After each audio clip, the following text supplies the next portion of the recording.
Sa isang pagdinig ng Senate Committee on Foreign Relations na pinamunuan ni Senadora Amy Marcos, nilinaw ni Justice Secretary Remulla ang saklaw ng jurisdiksyon ng International Criminal Court sa Pilipinas.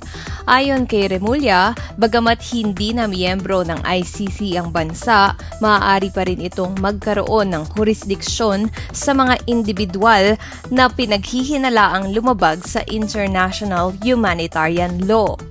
Binigyang diin niya na ang mga ganitong krimen ay kinikilala ng buong mundo at hindi maaaring magtago ang sinuman sa likod ng mga hangganan ng bansa upang makaiwas sa pananagutan.